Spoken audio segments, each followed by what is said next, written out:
എങ്ങനെയാണ് അപ്പോൾ സെക്യുലറിസം സാധ്യമാക്കുക? മതത്തിന് സ്റ്റേറ്റിൻ്റെ കാര്യത്തിൽ യാതൊരു പങ്കും ഉണ്ടാകാൻ പാടില്ല, എന്നാൽ എല്ലാ മതങ്ങളെയും ഒരുപോലെ പരിഗണിക്കുകയും വേണം.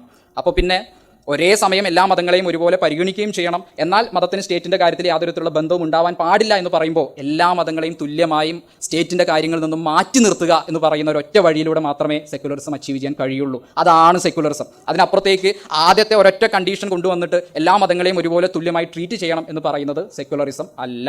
അത് നമ്മൾ ഏറ്റവും കൂടുതൽ ഇന്ത്യക്കാരാണ് ഏറ്റവും കൂടുതൽ തോന്നുന്നത് അത് റോങ് ആയിട്ട് തെറ്റിദ്ധരിച്ച് വെച്ചിട്ടുള്ള ആളുകൾ. അപ്പോൾ ഏതാണ്ട് ഒരു സെക്യുലറിസം എന്താണ് എന്നുള്ളത് മനസ്സിലായി കാണും. ഈ സെക്യുലറിസം അച്ചീവ് ചെയ്യണമെങ്കിൽ നമ്മളൊരു 2 കണ്ടീഷനിലൂടെ ഒരു മനസ്സിലാക്കാൻ എളുപ്പത്തിന് വേണ്ടിയിട്ട് 2 കണ്ടീഷനിലൂടെ പറഞ്ഞതാണ്. അതിനകത്ത് ഇന്ത്യയിൽ ഈ ആദ്യത്തെ കണ്ടീഷൻ മാത്രമാണ് നമ്മൾ സെക്യുലറിസം ആണ് എന്ന് വിചാരിച്ച് നടപ്പിലാക്കിക്കൊണ്ടിരിക്കുന്ന ഒരു കാര്യം. എന്നാൽ രണ്ടാമതൊരു കണ്ടീഷൻ കൂടിയുണ്ട്. In matters of state religion has no place. മതത്തിന് സ്റ്റേറ്റിൻ്റെ കാര്യത്തിൽ യാതൊരു വിധത്തിലുള്ള ബന്ധവും ഉണ്ടാവാൻ പാടില്ല. അങ്ങനെ നോക്കുമ്പോൾ എങ്ങനെയാണ് സെക്യുലറിസം നടപ്പിലാക്കുക? എല്ലാ മതങ്ങളെയും തുല്യമായി മതത്തിൻ്റെ കാര്യപരിപാടികളിൽ നിന്നും അല്ലെങ്കിൽ സ്റ്റേറ്റിൻ്റെ കാര്യത്തിൽ നിന്നും എല്ലാ മതങ്ങളെയും തുല്യമായി മാറ്റി നിർത്തുക എന്ന് പറയുന്ന ഒരൊറ്റ വഴി മാത്രമേ ഉള്ളൂ.